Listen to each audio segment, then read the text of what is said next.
Welcome back to a daily dose of good news. It is very easy to be sucked into overhyping our sense of self-importance and also the need to show it, to see every situation from the perspective of what benefit can this be to me. In today's extract from Dr. Luke, we hear Jesus speaking into this. One Sabbath, when Jesus went to eat in the house of a prominent Pharisee, he was being carefully watched. There in front of him was a man suffering from dropsy. Jesus asked the Pharisees and experts in the law, "Is it lawful to heal on the Sabbath or not?" But they remained silent. So, taking hold of the man, he healed him and sent him away.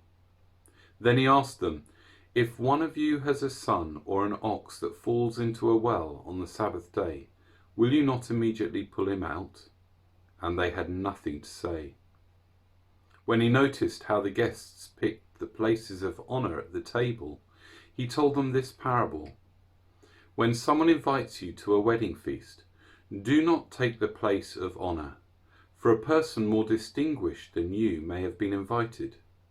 If so, the host who invited both of you will come and say to you, "Give this man your seat." Then, humiliated, you will have to take the least important place. But when you are invited, take the lowest place, so that when your host comes, he will say to you, "Friend, move up to a better place." Then you will be honoured in the presence of all your fellow guests. For everyone who exalts himself will be humbled, and he who humbles himself will be exalted. Then Jesus said to his host, "When you give a luncheon or dinner, do not invite your friends, your brothers or relatives, or your rich neighbours. If you do, they may invite you back, and so you will be repaid. But when you give a banquet, invite the poor, the crippled, the lame, the blind, and you will be blessed. Although they cannot repay you, you will be repaid at the resurrection of the righteous."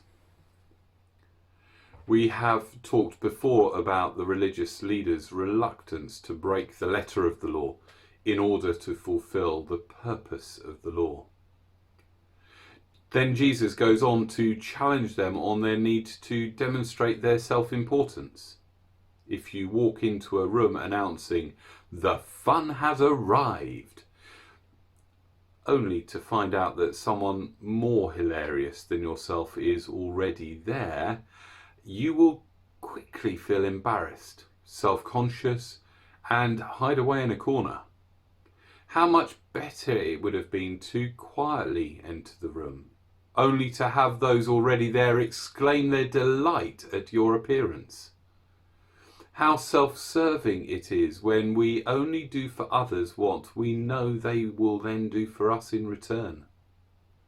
God wants us to look out for those who cannot repay us, are not in a position to bless us in a way that we can bless them.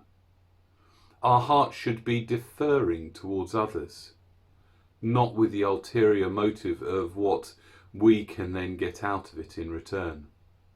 See you tomorrow.